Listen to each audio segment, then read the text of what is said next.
Hey guys, welcome to the channel. This is the Concrete Bro.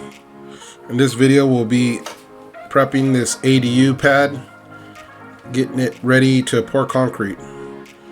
We'll be installing the rebar into the footings, installing the bolts. We'll be grading the subgrade down to 6 inches, compacting it, installing the plastic. Then we'll be installing 2 inches sand over the top of the plastic, compacting that, and then installing rebar on top of that, number 3, 18 inches on center, and then pouring the concrete.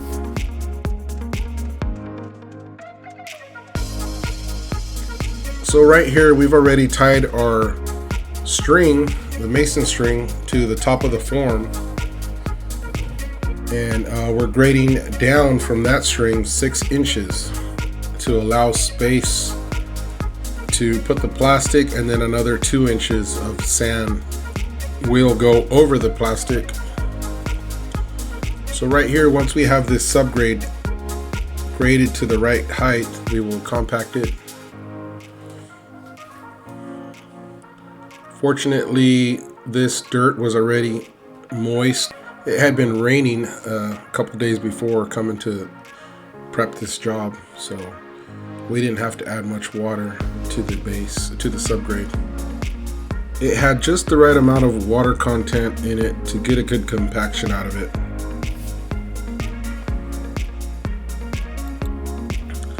So right here you can see I am going around cleaning the footings, getting any dirt that had fallen in as we were grading. And you want to keep cleaning the footings as you go, because at the end of the project, once you have the rebar and everything's installed, it's a lot harder to clean the footings when everything's in the way. So the plastic, we installed the plastic, and now we're doing the 2-inch layer of base over the top of it. You can see the plastic kind of hangs down into the footings, and that's usually they call for 1.5 feet to kind of overlap into the footings, just to give it that moisture barrier in the slab. So here's the base that we're installing, 2 inches over the plastic. We ended up going with base instead of sand. So we're leaving it at 4 inches down from the string for a thickness of concrete.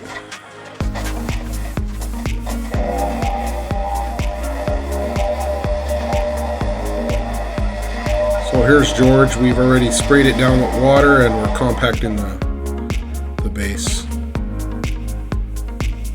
Now here's the rebar number 3. We're putting it about 18 inches on center.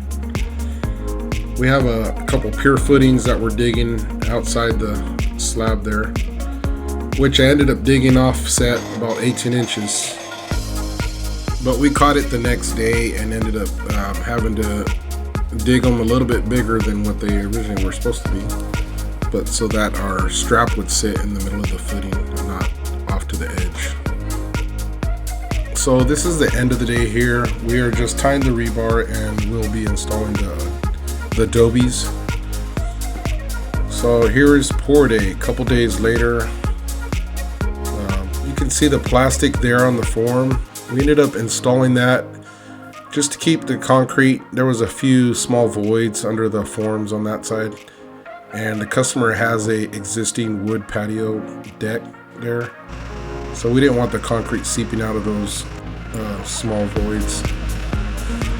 So we ended up ordering, our first truck was a full load, 10 yards, and we went with a 3,000 PSI mix, pea gravel.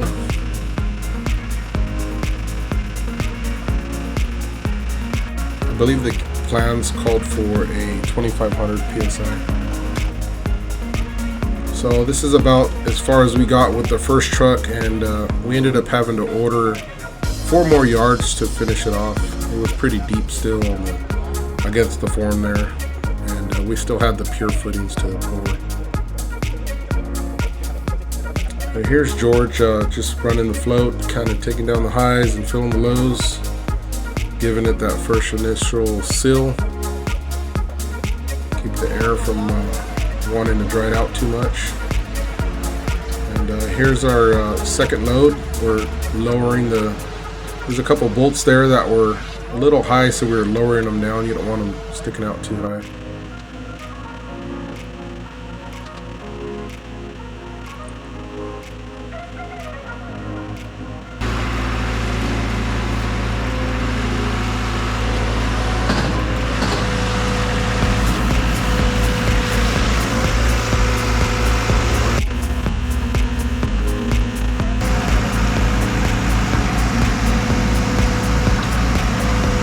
So we ended up making it with the 4 yards. We usually order about a yard extra to 3/4 of a yard extra when we order cleanups. We don't want to run short, it gets pretty expensive. In here we were running the Fresno with the weight on it. Whenever we can, we like to run the Fresno with the weight. It kind of helps to seal it up pretty good and get a good tight finish on it.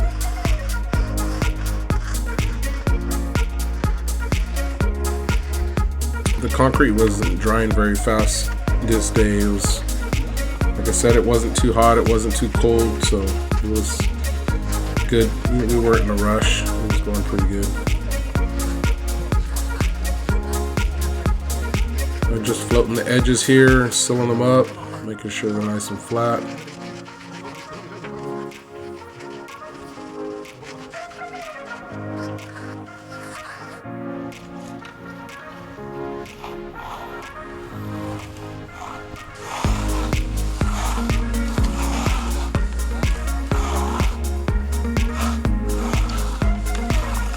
So let me know what you guys think. Do you prefer round trowel? Do you prefer square trowel? There's always that debate everybody says. I kind of use both myself. Sometimes not in the mood for the square one and I'll just use a round trowel. But I guess everything depends on what you're doing at the same time. Here's George giving it a nice hard trowel finish, getting around the plumbing, making sure that all that's flat. So if you guys made it this far in the video, I appreciate you watching. Please hit that like button and subscribe. Don't forget to hit that bell button to get them notifications. We got a few more ADU jobs that we'll be posting that's coming up. Thanks for watching. Have a good one.